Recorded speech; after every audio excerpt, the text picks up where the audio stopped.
evening and welcome to Wisdom Walk Talk here on Black Hole Radio and my YouTube channel, Wisdom Walk to Self-Mastery. I am your host and guide, Jojo Maria and Saroma. October, the second and final Earth month in this water year that has opened up a new age in human evolution with mind-blowing challenges, changes, and loss.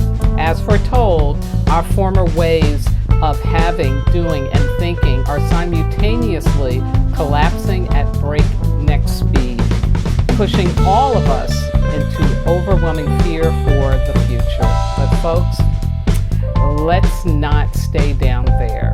We can learn to cooperate and collaborate and create together in the present to build a loving future. Tonight, I am concluding my homegrown alchemy for you, spiritual alchemy, by focusing tonight on transforming losing into finding. Now, as always, I want to get us started off connecting to our souls by connecting to our ancestors, those people for whom, had they not chosen to be here on this earth plane, we would not exist. We wouldn't be here. These are the persons that have come before us. And once they have gone to the land of the ancestors, once they've left this physical existence, they become really great guides for us because they know what it's like to be on this earthly walk. You know, sometimes they're even more valuable to us than the Elohim or the archangels. Yeah. So, as always, let's start off by thinking about those people who were in your life, people you knew, could be people you never even met before, but are inspirational to you. Let's call on them, say their names aloud, because right now we know we can use all the help, physical and non-physical, that we can get.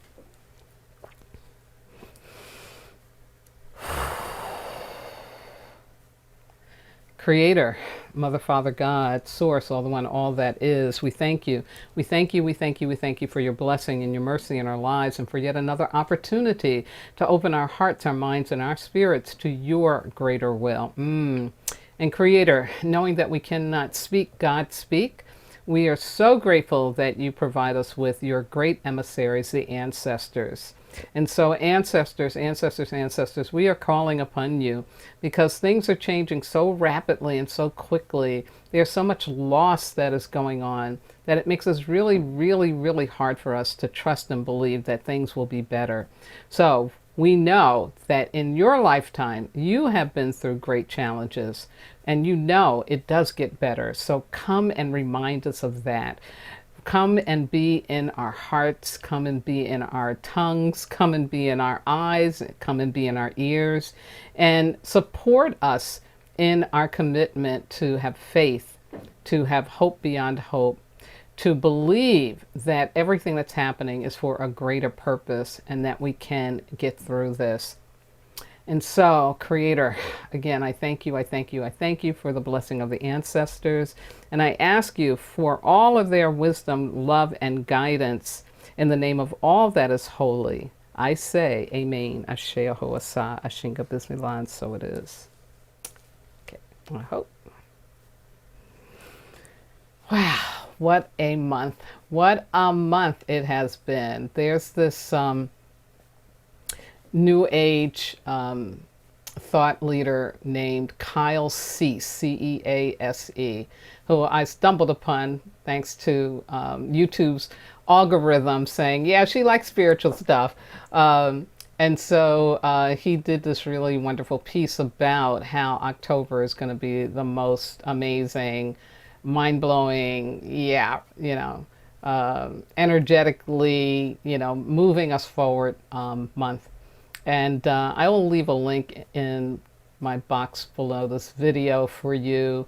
For those of you listening on the radio, I will post it on I think I did put it out on Facebook, but I'll put it out on my Facebook page again. Because it's just really, really a wonderful summing up of how we are landing in this place of not knowing and of learning, of having to learn. And to me, that's the really, really important thing for all of us to hold on to and to stop judging ourselves and beating ourselves up about what should be, what could be, what would be, and just really continue to learn how to accept and to go forward. And of course, I'm going to be talking a little bit more about that when I talk about transforming losing into finding. Now, moving into what I want to spill on with you tonight. Here's my overview. I'm going to start again talking about the meaning of spiritual alchemy for transforming trouble. And then I am going to talk about transforming losing into finding. And last but not least, I will give you a PGO, a personal growth opportunity. Quick reminder about the spiritual alchemy. Alchemy as a spiritual technology, because it's about changing the frequency of thought from a low frequency to a higher frequency, about altering the harmonics of matter. And so that means what's going on with us physically and that connection to our emotional body and also to our spiritual essence, yes. And applying the energy of love to create a desired result. And that's about choosing love over fear. Yeah.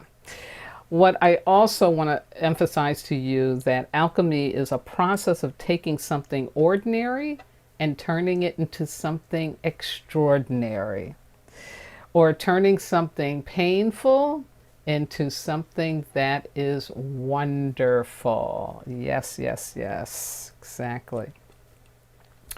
So previously I've talked about, let's transform surviving into growing, so that I can say, instead of I'm just in survival mode and I just got to do whatever I got to do, let that limbic brain be all crazy, I can say, okay, yeah, that's going on, but maybe the purpose in it is because God is growing and stretching me. And that becomes a whole different shift. Then last week I talked about this notion of drifting. When you feel like you're drifting through life, let's turn that into seeking. Let's turn it to, I'm actually on a very specific sacred contract journey, pathway to finding, who I really am, who my authentic self is, and what is in alignment with the truth of that. Yeah. So again, shifting up that energy. And so tonight, we can talk about transforming losing into finding. 2021, a water year, can be best characterized as a period of great losing. Family, friends, homes, jobs, relationships, health, wealth, ideas and beliefs, answers, and of course, confidence, clarity, yeah, and you got it, courage. Now, when we choose to ignore, deny, and or sedate the emotional pain that great loss naturally brings about, when we shut down the painful experience of grief in all its varied forms, numbness, anger, rage, depression, pools of tears, well, when we do that, we're inhibiting or hindering our soul growth.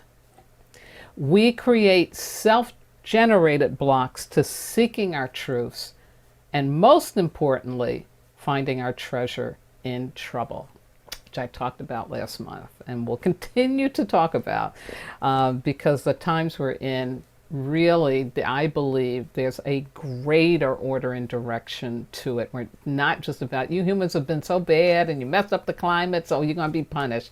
It's not about that. It's about things are being brought to us. A cosmic flashlight is being shown upon us so that we can really see what's not working and begin to step into and create what can work in terms of who we are now.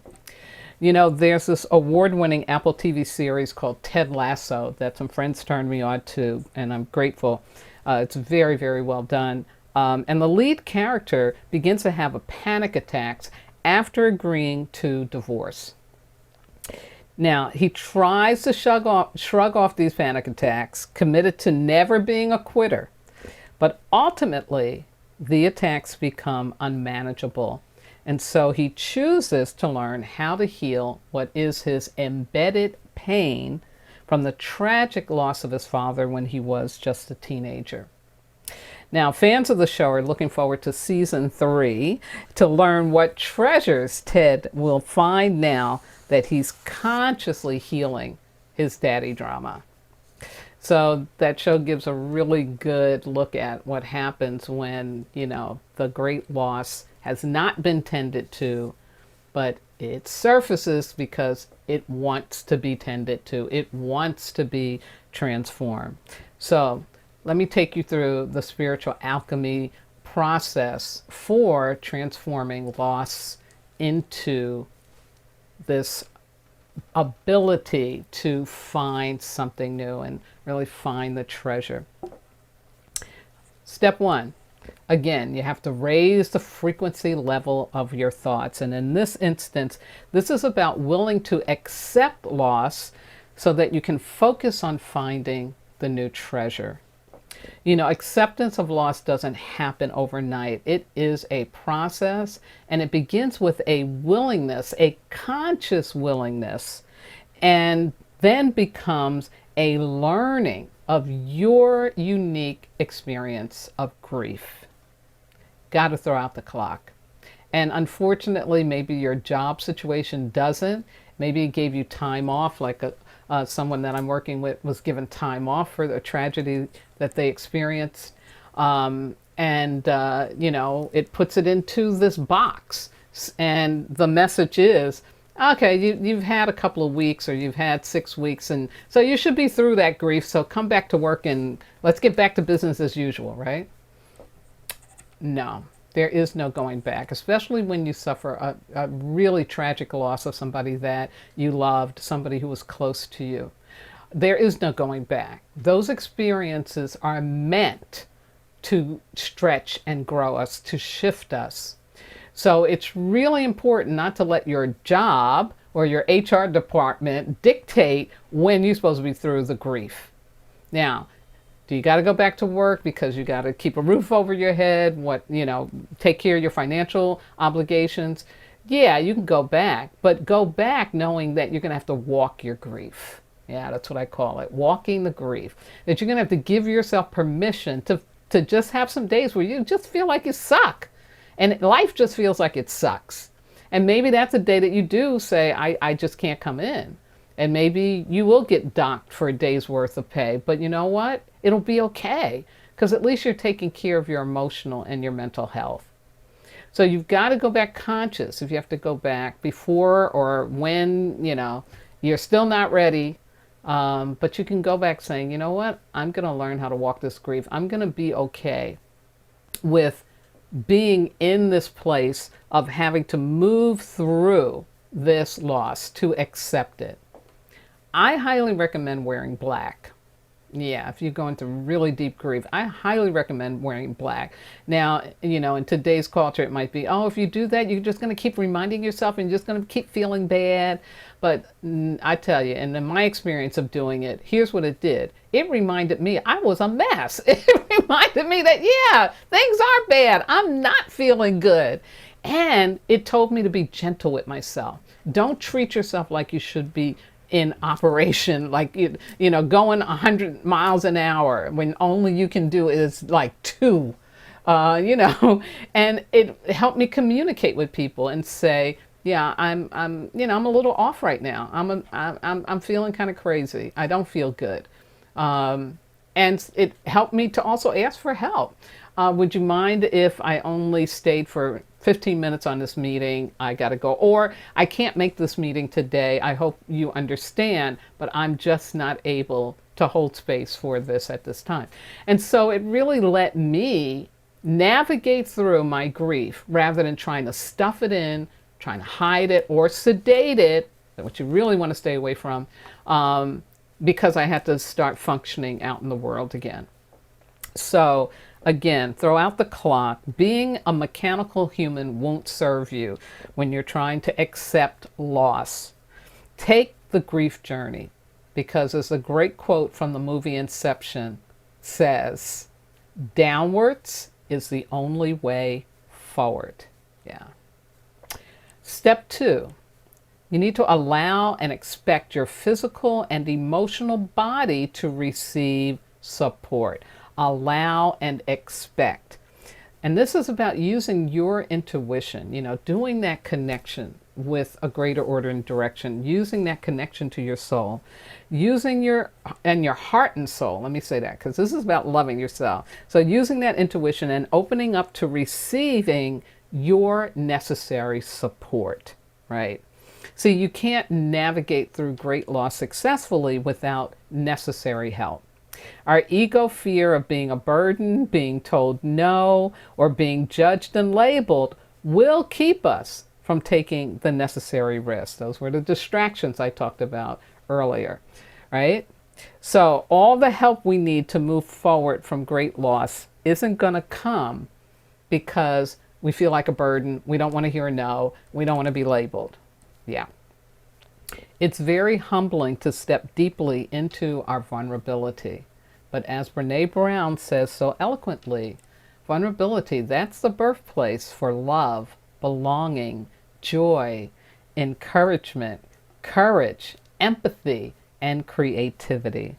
She also says directly, it is the source of hope, empathy, accountability, and authenticity. Very important. So we have to take a deep breath, take a deep dive, and let ourselves say, I need help. That may come from a professional, that may come from a family member, it may come from a partner, it may come from some food that you need, it may come from some homeopathics that you need, it may come from, I don't know, going to church. I have a friend that she just goes to church like Sunday and Saturday morning. She up in church, like she just has to go be in that pew, listening to whatever the preacher is sharing. She just has to be in that environment, and it grounds her and it gives her what she needs. So whatever that may be, open up to that. Follow your intuition. And remember, we're all in this together. We're all in this together. There isn't one person on this planet today, in your neighborhood, in your family, who hasn't experienced great loss. Yeah, that's the times we're in. And step 3, the final step in this spiritual alchemy to transform the loss, the losing, into finding, is to consciously choose love over fear. And this is about connecting with that greater order and direction, however you call your God, to accept that you are being stretched and grown. Yeah. In other words, you don't want to stay in a victim state, feeling like the world is out to get you. No, the world is out to gift you, not get you. You are here for a purpose. You do have a sacred contract. Trouble comes to stretch and grow you into the more of who you truly are. You don't need to like trouble or pain. You just need to respect it as a required reality. Choose to learn the higher purpose in the great loss of 2021. I'll repeat that. Choose to learn in a loving manner the higher purpose for the great loss and losses in 2021, because there is treasure, folks. There is treasure waiting for us.